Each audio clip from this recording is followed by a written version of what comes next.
Hi, everyone. Welcome back to Bible Discoveries, the weekend show. If this is your first time here, my name is Corie, and I'm here with my husband, Matlock. Hey, Matlock. I was just yawning. Hey. Yawning. Okay, last week, Yes. we caught you drinking coffee, That's and right. now we've caught you yawning. That's right.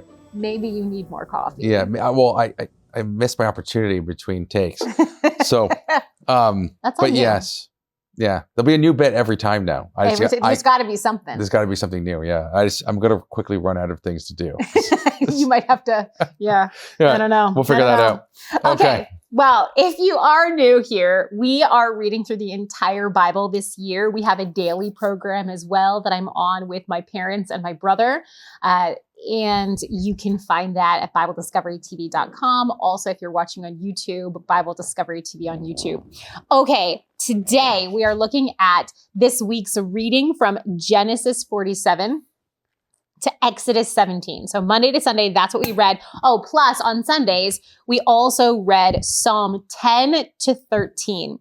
All right, Matlock, you got into my camera space there as Did you I? were getting up. Did I Matlock went to get himself some coffee, guys, and I was just going to keep on going, but I could see in my peripheral vision. Sorry. This is probably necessary for the show, so I'm okay. Do I with really it. sit down like that hard? Like, Yes. wow. You went Okay. really far Really far? forward. It was a bit of a senior moment, but it's okay. It's a senior sweater. We still love you. Thank We you. still love you. It's Thank good. you. Okay. All right, Matlock, are you ready? We're going to Done that. continue through Genesis. Yeah. So we're starting let's with go. Genesis Let's 14. As always, Matlock, feel free to interrupt and add in some nuggets of Yeah. wisdom or whatever. Okay. Well, there'll certainly be nuggets. Okay. Yes. Indeed. Okay, Yes. Genesis 47. This is Jacob has just come to Egypt. He's reunited with Joseph. And so Jacob meets Pharaoh, and Jacob's household is allowed to settle in the area of Egypt called Goshen. There's also an accounting here of how Joseph made Pharaoh rich. It's pretty genius. First, people paid for Egypt's grain with money. Then when they ran out of money, with their livestock. Then when they ran out of livestock, by giving their land to Pharaoh. And finally, when they had nothing left, they gave themselves in servitude to Pharaoh. So this effectively meant that everyone in Egypt, except for the priests, owed Pharaoh a fifth of the produce of the land, because technically it was Pharaoh's and he was just allowing them to live on the land and work the land. So this is an earmark for people who try to historically locate Joseph in Egypt's history. Is it trackable in Egypt when the pharaohs all of a sudden had a lot of power and a lot of land ownership? It's interesting. Only the priests retained their land and thus their economic freedom in Egypt. Joseph also, at the end of Genesis 47, promises that he is going to bury his father Jacob in the cave of Machpelah when he dies. That's where Abraham and Sarah and Jacob and Leah are buried. Okay. Genesis 48, Jacob is nearing death, so he blesses Joseph's sons as if they were his own sons. So rather than giving Joseph a blessing, he gives Ephraim and Manasseh a blessing. But Jacob switches the blessing, which is interesting because he was the younger son, remember? And he stole the blessing. Jacob just goes ahead and switches the blessing. He gives the younger brother Ephraim the firstborn blessing.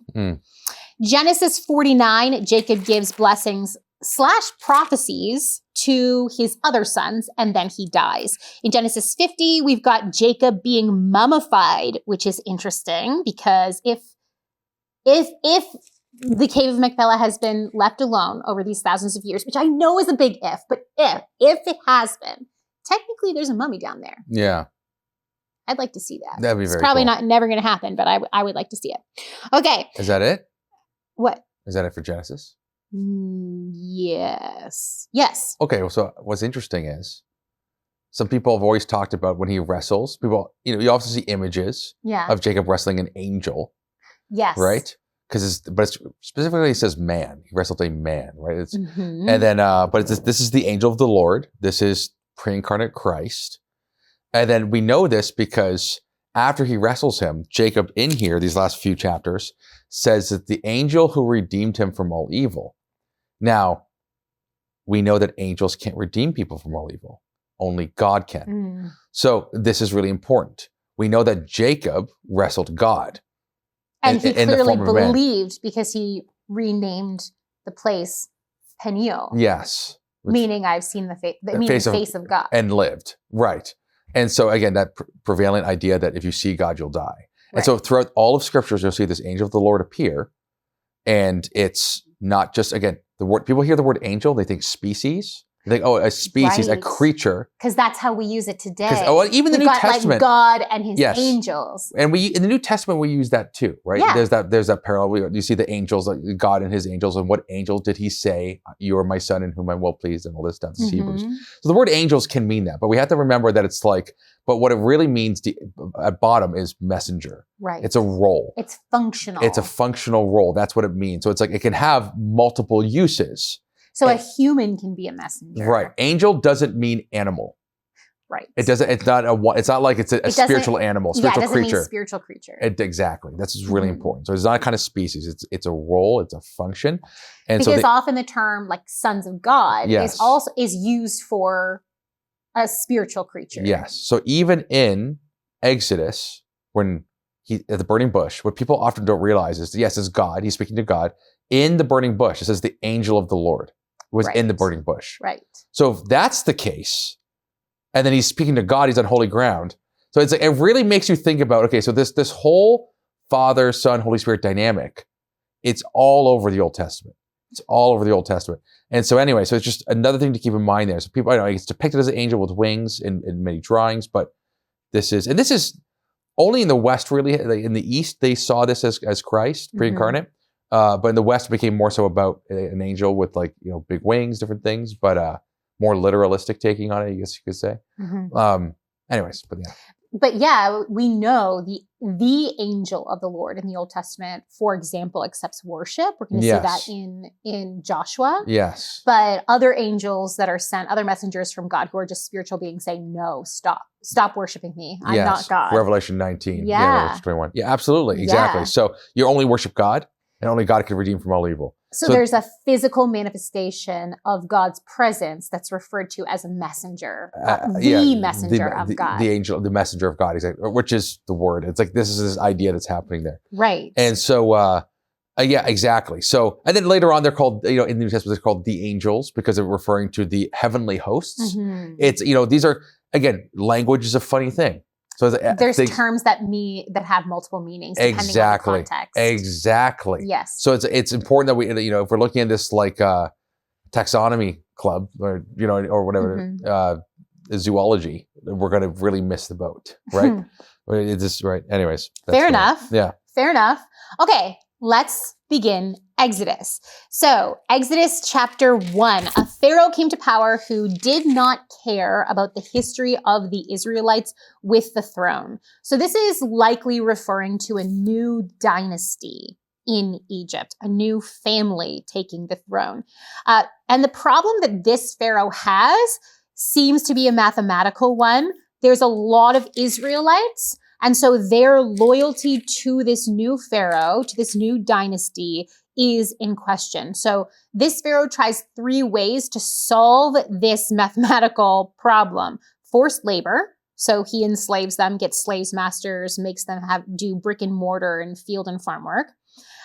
Then he charges the Hebrew midwives to kill baby boys.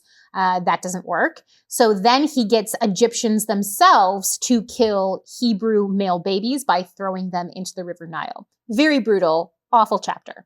Exodus chapter 2, we're told that Moses is born into a family from the tribe of Levi, and his mother successfully hides him until he's too old to hide anymore. So he's getting loud, and we're told that's 3 months. So his mother puts him in a waterproof basket in the reeds along the Nile River where Pharaoh's daughter finds him, and she ends up hiring Moses's mother, his biological mother, to raise him until he's weaned, which would probably be around 3 years old. Yeah.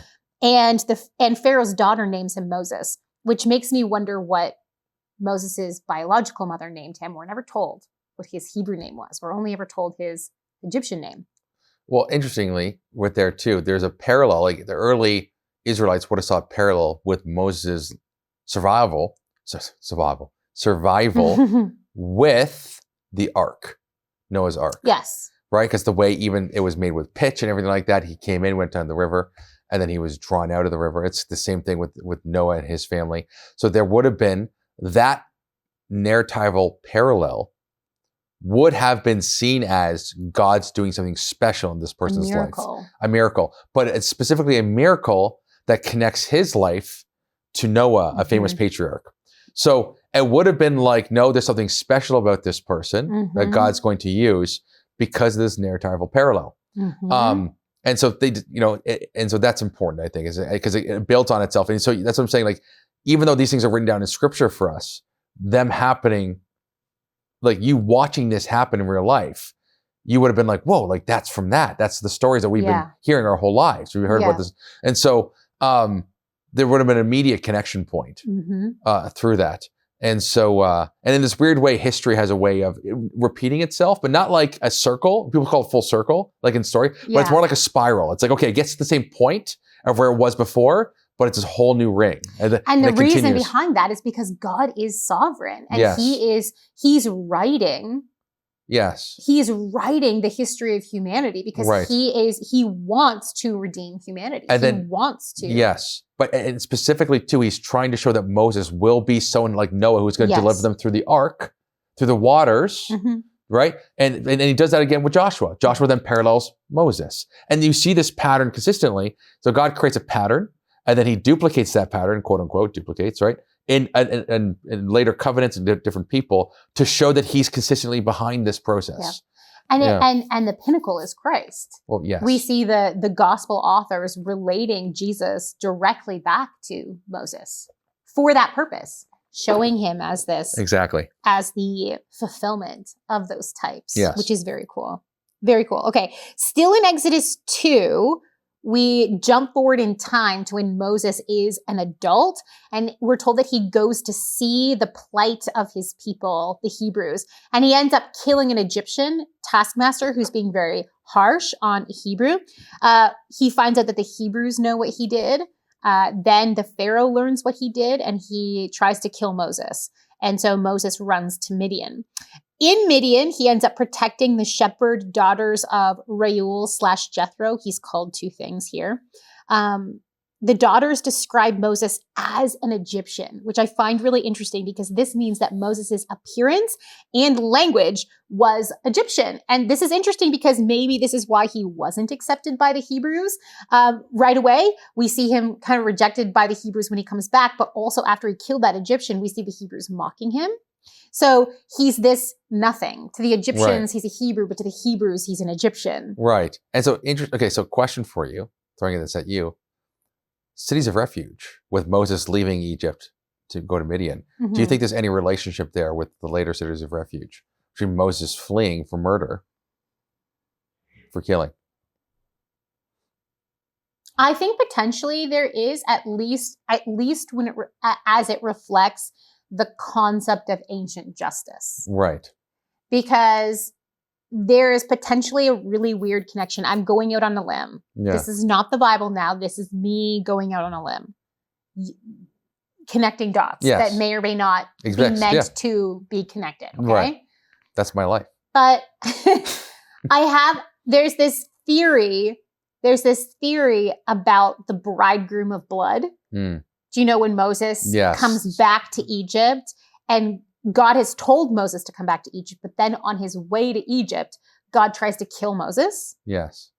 And this is like a Balaam, Numbers 22 issue. This is like a Jacob, God wrestles him issue. Yeah. He tells them to do something and then they start to do it and then God fights them. And you're like, wait, hold on. But they're doing what you said to do. So why are you, and there's this big mystery about why God would confront Moses and try to kill him. Right. And why Zipporah circumcising their son and putting the blood from the circumcision on Moses' feet, why that would help at all. And there is this theory that utilizes some documents from the ancient Near East where the blood of circumcision was sometimes seen as a sacrifice. Yes. And so I know this is going out on a limb. No, I think it makes sense. Yeah. But just like with the cities of refuge, where a murderer would flee, an unintentional murderer, like it was out of passion, anyway, meant to stop the person, but not actually to kill them. An unintentional murderer would flee to a city of refuge and had to live out their entire days there unless the high priest died. Exactly. And then the high priest bore the weight of their sin, and that unintentional murderer would go free. Right. Some people see God dealing with Moses's blood guilt in that moment. Like, you need to go back to Egypt, but we need to deal with this blood guilt. And then it kind of gets two birds with one stone, because Moses also hasn't circumcised his son. Right.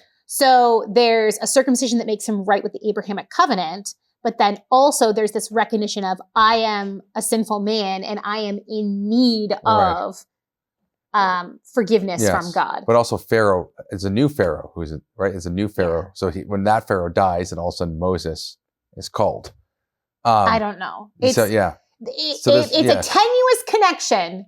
But it might be a connection. All right. Well, I was just throwing it out there. That's all I got. We'll have more discussion over time about it. But yeah, it's interesting. I don't know. Do you think that's way out there? Do you think I'm totally off base here? What do you think? No, I think circumcision with sacrifice actually makes a lot of sense. Yeah. I think the relationship there needs to, like, because you're not dealing with child sacrifice. You're not dealing with you're not dealing with also human sacrifice in any sense. So it's like, this is how you show that you're sacrificing yourself. And that you will yield yourself to God and Yes, His will. Absolutely. That's the point. And that's the reason why in the New Testament, people connect circumcision with baptism. It's not one for one, because women get baptized. Yeah. But it's that relationship of sacrifice, circumcise your heart, right? That's what Moses says. It's like, so I think there's a clear relationship between the two.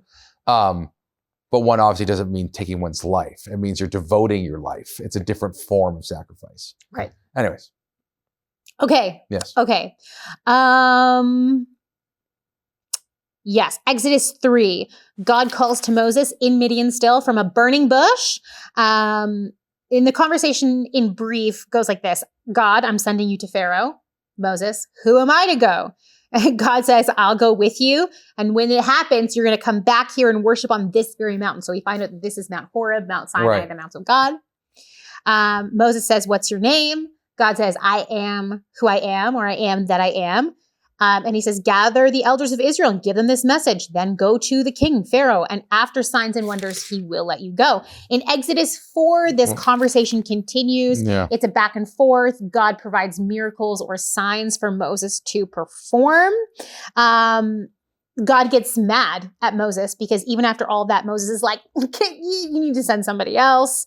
But God's like, I knew that you were going to say, basically, I knew that you were going to say this. Aaron, your brother, is already on his way to meet you. He's going to be your mouthpiece, your spokesperson. And then we get that weird bridegroom of blood incident. I call it the bridegroom of blood incident because after Zipporah circumcises Gershom and touches the blood to Moses' feet, she says, surely you're a bridegroom of blood to me. Interesting. We don't understand it all. But of blood. It's interesting. Okay, they also meet Aaron and then go to Egypt. What if that was like endearing? What if that was... I mean, weirder things have happened.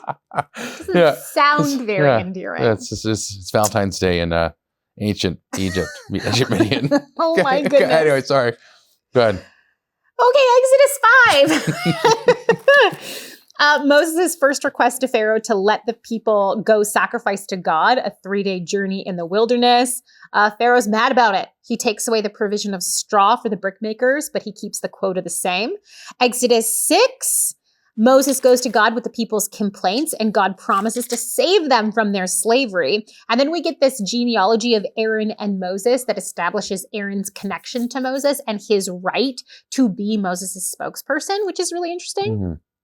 In Exodus 7, Aaron and Moses go to Pharaoh, and the whole staff turning into a snake showdown happens. That's Exodus 7. Also the first plague, the Nile turning into blood. Pharaoh's really unaffected by this. They dig wells for water instead. In Exodus 8, we get the next 3 plagues. Plague number 2 is frogs. Plague number 3 is gnats. Plague number 4 is flies.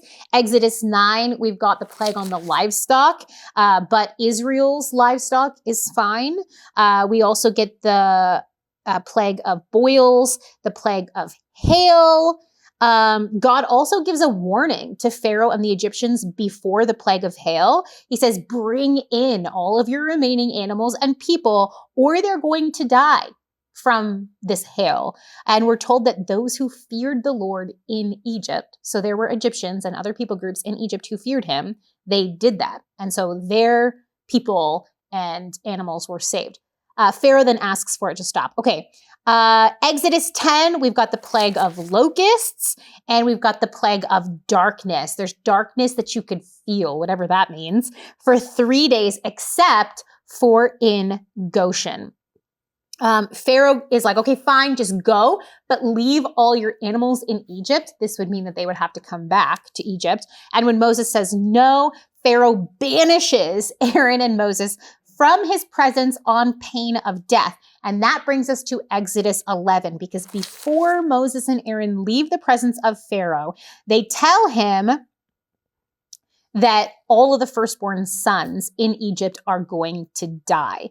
And Moses tells Pharaoh, your officials are going to come to me. They're going to bow down before me and ask me to leave. In Exodus 12, we get a description of the Passover feast and the Feast of Unleavened Bread. And that final plague, the death of the firstborn, occurs. Israel does leave on Pharaoh's command, and we're told that many other people went up with Israel. So there were other people groups. In Exodus 13, this outlines the dedication of the firstborn sons of animals and people. Basically, the Israelites are supposed to offer a sacrifice to God that redeems the firstborn's life from God, with the idea being that God spared the firstborn of Israel's life, so they belong to him. And to add to this, this is the Abrahamic parallel again. Because Abraham, we're going to sacrifice Isaac, his firstborn son. Mm-hmm. And then here, they're supposed to get a lamb, right, and sacrifice the lamb. Mm-hmm. And so they're in the Jewish mind at this time, they're like, oh, like Abraham, right? Yes. So they're connecting it to that. Like that's. And also this concept that, yes, you have an earthly father, but God is your heavenly father. Yes. And he is your ultimate father. Yes. You owe him your life. Yes. Yes. So it connects it back to Abraham, and it connects it higher than that. It connects it to God. Well, of course. Yes, absolutely. But yeah, that's what I'm saying is that relationship again of being like, no, this ties, just like Moses was being drawn out of the water, this ties back into like their history. So this is something that's being lived out. Of course, they don't have the scriptures at this moment. So they're experiencing it and seeing it happen. They're like, oh, like, okay, so then now that we know that this is what Abraham went through, and so this would solidify in their mind the reason to do it, because they know what it's representing and what it means. That they're all the disciples. This is the nation of Abraham, right? And they're all Abraham's kids are partaking in this process like Abraham did, and so. That's, I think, important. That's very cool. Because it's like, it's before the scriptures. They don't, right? It's like, it's all in their cultural mind, the milieu. So anyway, just want to throw that out. And rather than this being a burden, we're actually told in Exodus 13 that the purpose for them instituting this redemption sacrifice for all firstborn animals and people in Israel, the purpose is to remind all future generations of Israel of this 10th plague, of God passing over. So not only is there a yearly feast, but so many of their sacrifices and religious rituals are directly tied to the Exodus event to remind them of their relationship with God, but also of the character and the nature of God. Yes. So again, you have this, it's amazing. You have this microcosm event with a father and his son, Abraham and Isaac, right? Yep. That's the prototype of the Passover to come. And then the Passover takes place. And so again, it's prophetic, but it's happening in real time, not with words, with deeds. Right. Well, with words too, but you know what I'm saying. It later gets written down, recorded, but the oral tradition is handed down. Anyway, so just amazing stuff to consider, but how God is moving through people's experiences and people's just living their everyday life. Well, in this case, it's pretty dramatic everyday life, but yes, I think this qualifies as dramatic. Yes, it would be intensely spiritual, and you would see these things because it's weird. It's like it's almost like when you read, when something out of a story happens to you in real life. And you're like, wow, like this is like a movie. Yeah. And it's like, it's shocking that you're watching it even happening. Right? I've seen that in my personal life. I've seen like almost like scriptural things happen. And it's shocking because you're like, how is this even happening? This doesn't feel like it should be. This feels fake, but it's real. And you're like, oh, this is just because, you know, scripture's creating a pattern. It's documenting a pattern of how real life works. Not every single second, but like there's like periods where these things tend, like it's like it's being built up and all of a sudden it all comes together and it's poof, and there's like a climax to it. Anyways, all very interesting stuff. Very, very interesting. Okay. We're also told, just to clean up Exodus 13 here, this is where the festival of unleavened bread is outlined. To remind again, all generations of God's rescue from Egypt. Israel then begins heading towards the Red Sea. We're told that God leads them by a pillar of cloud by day and a pillar of fire by night. I surely would have liked to have seen that. And we're told that Moses takes Joseph's bones out of Egypt. Do you remember when Joseph died? Yes. He made the Israelites promise that one day when they left, they would bring his mummy with them, his bones, his body. Okay, Exodus 14. There's a confrontation of Pharaoh's army and the Israelites, and then the miraculous Red Sea crossing. And the effect, of course, naturally, is that the people put their trust in both God and Moses. Right. How do you not? How it would be wild to not do that. We do have a question here from Rebecca. She asks how Uncle Jim fared when he didn't. So it's like, anyways. So what does Rebecca say? Rebecca asks, did all the Israelites cross the Red Sea or were some left behind? As far as we're told, they all crossed. Right.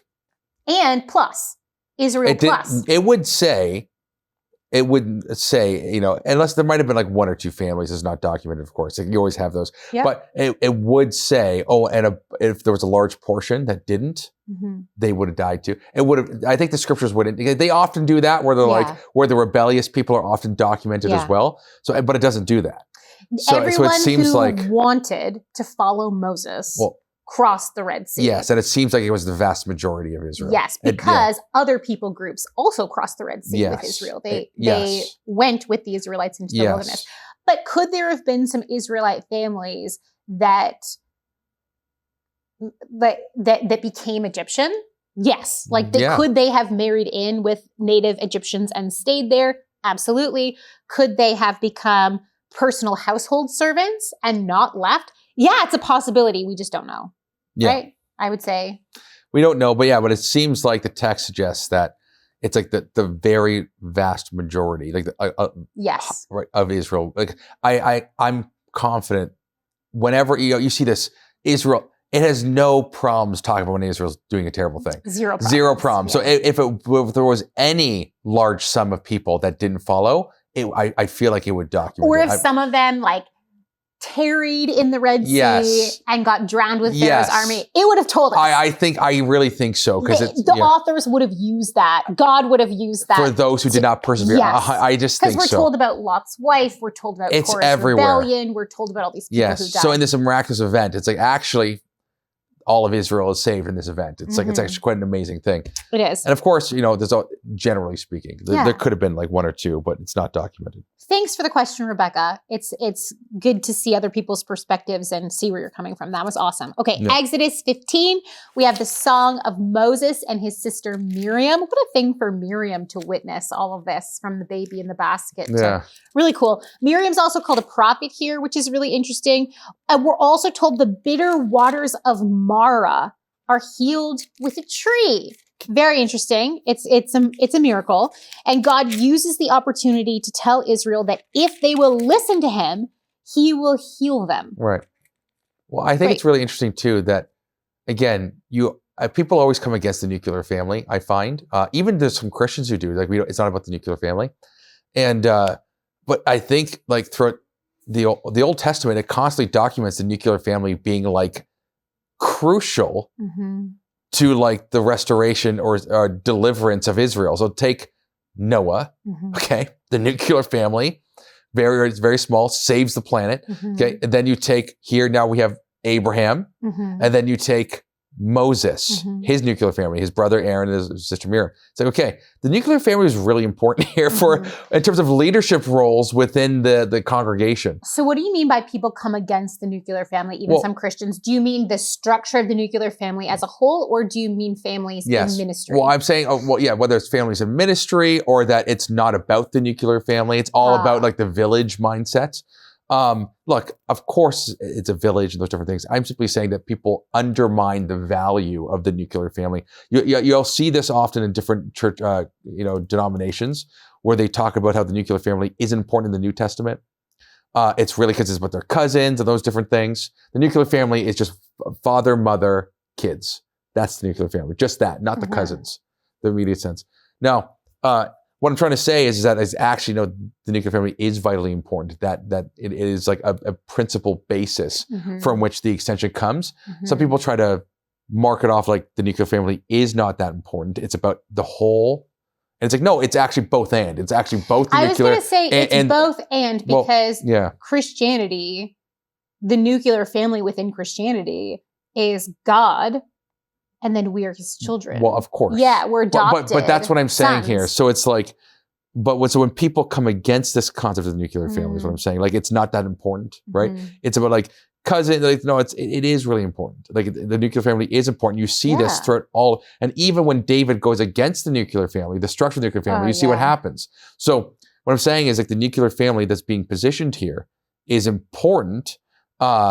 In terms of church ministry leadership or whatever it is. What I'm saying here is, all I'm saying is that like when you hear about people coming against it, it's actually biblical to show that the nuclear family is important. I'm not saying that your cousins and your ministry isn't important. I'm saying that the nuclear family is important and the Bible documents that. That's what I'm saying. God made it for a reason. Well, there's a created structure for a reason. So I've seen that. I've seen it too many times for me. It's just a comment. And so if other people have seen stuff about that, I just wanted to put that in there. It's actually it's everywhere. And like anything, it can be abused. But the abuse of something good doesn't say anything about the good thing itself. Yes, it's exactly. Just sad when it's abused. That's right. All right. Exodus 16. Food is scarce and the people are traveling. So God sends quail at night and manna in the morning. Aaron collects some manna in a jar for future generations to see. Exodus 17, people are camping at a place called Rephidim. They're thirsty. They're grumbling. Moses is told at this point to strike a rock at Horeb for water. There's sometimes when he's told to strike it, sometimes when he's told to speak it. This is a striking time. Israel has to fight the Amalekites while they're there at Rephidim, and Joshua leads the Israelites in battle. And this is that famous scene where Moses, Aaron, and Hur watch from a hill that overlooks the battle. And Moses has to hold his hands up to secure a victory, and Aaron and Hur have to hold his arms up. And Israel wins. And that brings us to the end of our reading. Of course, we also were supposed to read Psalm 10, 11, 12, and 13. But guys, just read those because they are very difficult to recap because they're songs. I could pull out a line or two. Maybe I'll do that in the future. In the future, yeah. In the future, I'm going back to our comments from our first show because on the last show, we started talking about our comments from the first show and we ran out of time. So Matlock, this comes from Big House Nana on YouTube.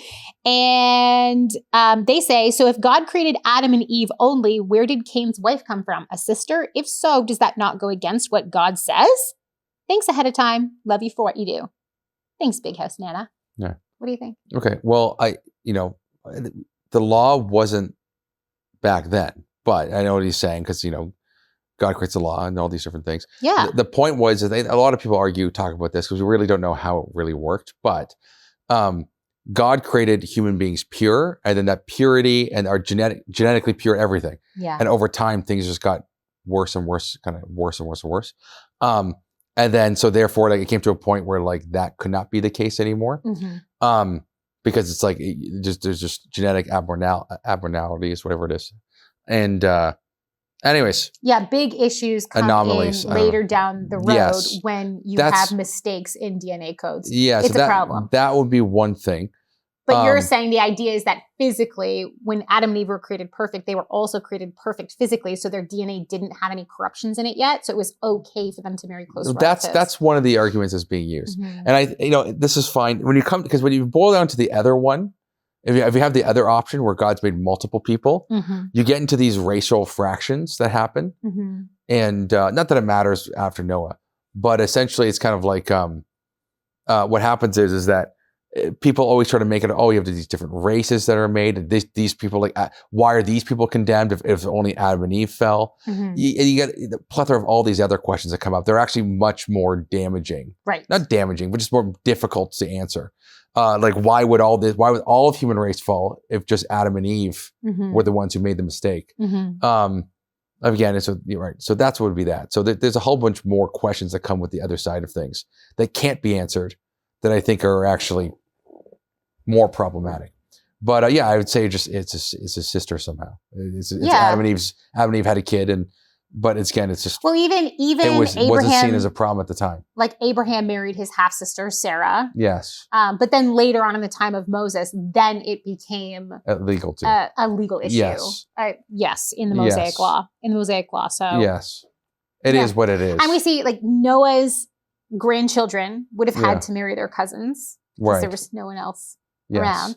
So there's some genetic bottlenecks, but then as time went on, God instituted you can't marry close relatives. That's right. And now it's just so dangerous to physically. The Mosaic law wasn't binding on Adam and Eve because it came around afterwards. Yes. And also a lot of the Mosaic law still isn't binding for us. So it's the ceremonial, the dietary restrictions. So it is what it is. But go ahead. All right. Another question from Robert Porteous, 8566. This is from our first show of the year, Genesis 1. He goes, very, very good. Thanks, Robert. Comment. I have been told that man was created with sin in them already. I disagree.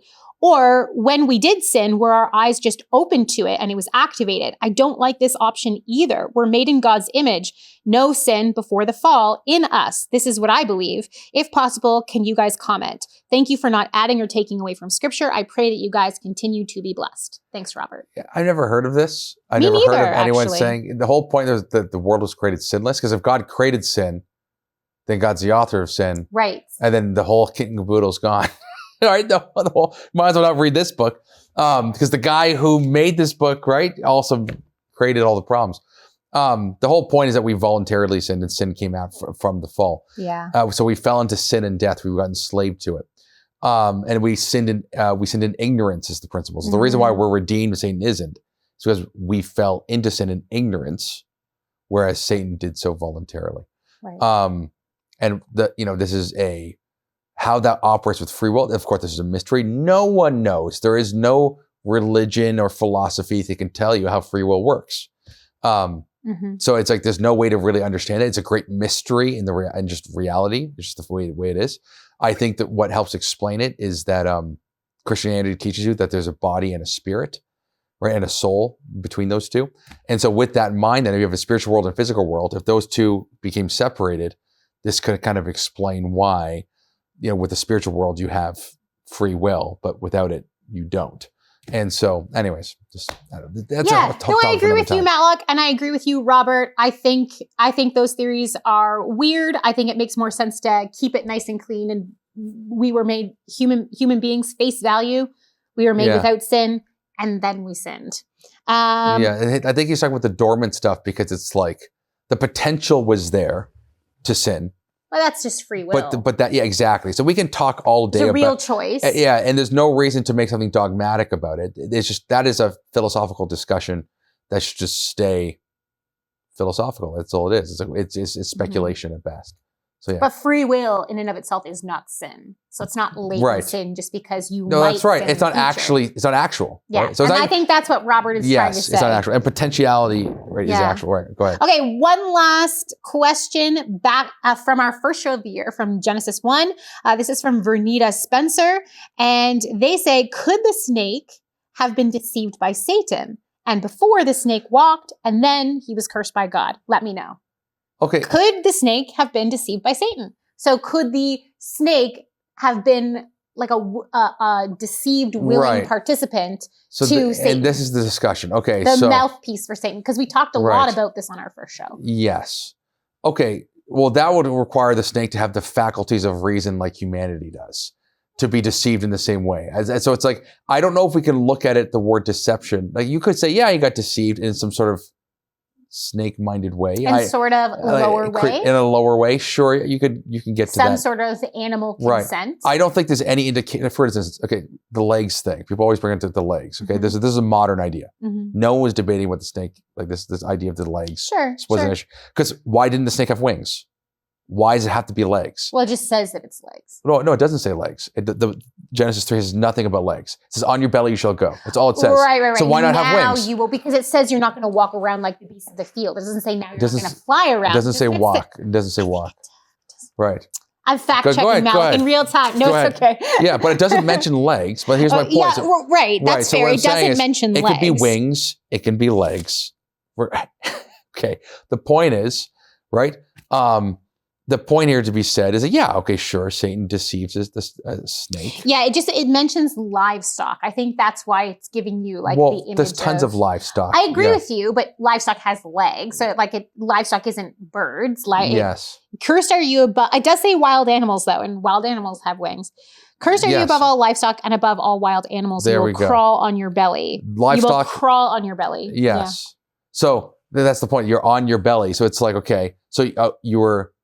But it's describing a snake, it's describing what snakes do. Oh, that's exactly what snakes do. Exactly. So it's, you can have that, but it doesn't need to be legs, right? It can be wings. So it's like, I guess. We're making it so, and that wings is a stronger parallel to the satanic fall, and he's being cast down.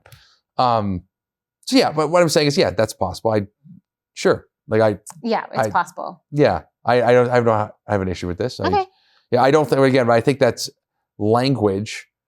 That's very harsh language used against Satan, describing Satan about what he's going to be like now. You're going to be like a wild beast who only wants to eat things, right? It's like you're going to be, but in this case, he's a prowl. He's a lion looking for someone to devour, which is human. It's a different kind. It's like a cosmic animal who's just run by his passions and appetites. So that's what he's saying. It's actually quite. It's really profound when you look at it. Anyways. Sorry. It is. Okay. One comment that was from our second show of the year, Genesis 10 to 26, I just want to address.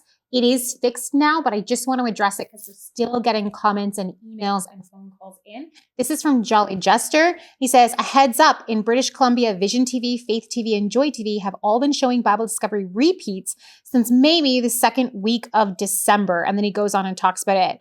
Yes. He talks about he tried to call Joy TV, but their message box was full. Yes, we are definitely aware of this problem. Apparently, they had a cyber attack at Vision TV. Joy TV is a derivative of Vision TV, so they get their feed from Vision TV. It's been messed up since the beginning of December. It's better since about January the 11th or 12th. Right. They got things worked out, so hopefully it continues on. But if you do want to go back and see the correct shows, you can look here on YouTube, Jolly Jester, or you can go to our website, BibleDiscoveryTV.com. We did all those shows in the proper order, December and January. They're all there. They're all uploaded. So that is where you can watch it if you want to go back and get the right programs. Thank you for sticking with us. I know it's really frustrating. It's frustrating for us too, because there's absolutely nothing that we can do on our end because we have nothing to do with the servers of Vision or Joy. We give them our shows, but if they can't air them, we're up a creek.